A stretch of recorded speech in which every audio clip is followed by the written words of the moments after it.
You know, something we don't have in 2021, especially with the immense safety of airline travel, even despite COVID, is aircraft hijackings.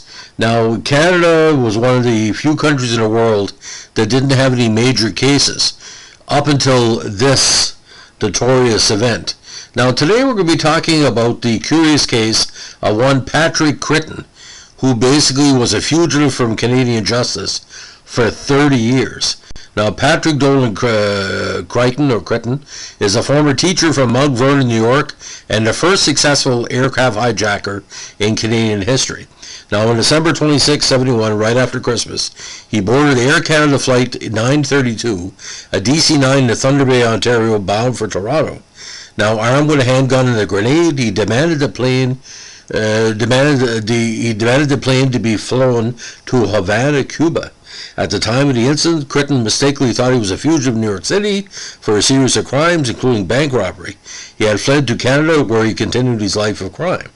He eventually released all passengers in Toronto on his way to Havana, and after he deplaned there, the aircraft returned to Toronto safely with the crew members on board. No injuries or casualties were caused during the hijacking. Canada did not have an extradition agreement with Cuba at the time regarding hijacking. Now, after arriving in Cuba, he served an 8-month prison sentence. Following the sentence, he first worked in the sugarcane industry in Cuba, but 2 years later he moved to Tanzania, where he became a teacher. He later married and had 2 children before returning to the United States in 1984, feeling safe from the time passed since the hijacking. Now, he remained a fugitive until 2001, when he was found by the Canadian detective through a Google search, which at that time produced only a single hit with his name that revealed the location where he was teaching.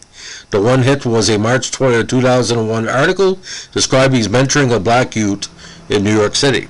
Now, he was eventually arrested on September 10, 2001, the day before the 9/11 attacks. Now, I guess fingerprints on a ginger ale can found in the plane link Critton to the hijacking. Canadian prosecutors, in order to avoid prejudicing the jury, based on the views of the recent September 11 attacks, which had happened the day after Critton was arrested, portrayed Critton to juries not as a terrorist, but as a kidnapper and robber whose motivation was to gain the flight to Cuba, which is exactly what he was doing.